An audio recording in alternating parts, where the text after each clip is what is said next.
నువ్వు ప్రభువుకు దాసునిగా దేవునికి సేవకునిగా ఉంటున్నావా, గురువుగా ఉంటున్నావా? నేను బోధకుడిగా ఉండాలనుకుంటున్నావేమో. మీరు బోధకులని పిలువబడవద్దని కూడా ఆయన అన్నాడు. నేను ఏర్పరచుకున్నా, అందుకే మీకు చెప్తున్నా.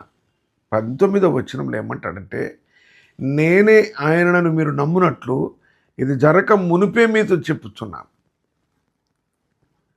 కనుక రేపటి నుంచి మీరు బూదిగాంతముల వరకు నా సువార్త తీసుకువెళ్ళేటప్పుడు మీరు ఎలా వెళ్ళాలో కూడా మా సువార్తలో ఒకసారి ఆల్రెడీ చెప్పించాడు.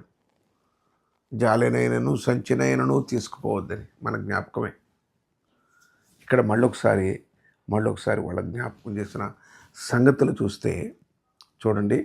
లూకాసు వార్త 6వ అధ్యాయం 20వ వచనంలో అన్నాడు, బేదలైన మీరు ధన్యులు అన్నాడు.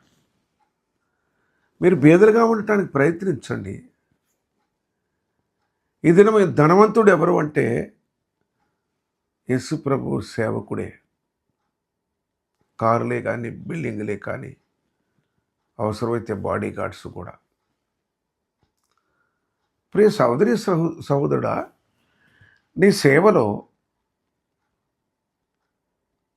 నీ యొక్క మరి భోగ భాగ్యాల కోసం నువ్వు పెట్టే ఖర్చు ఎక్కడిది? కానుక పెట్టెలో వేసిన ఏ పేదవారి వైపున ఒకసారి చూసావా?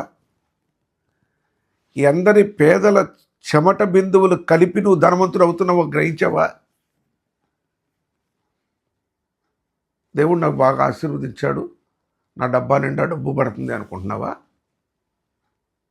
ఎన్ని పేద కుటుంబాలు వారికి వచ్చిన దినపు కూలీలో 10 వంతు తీసిపెట్టేవారు ఉన్నారు.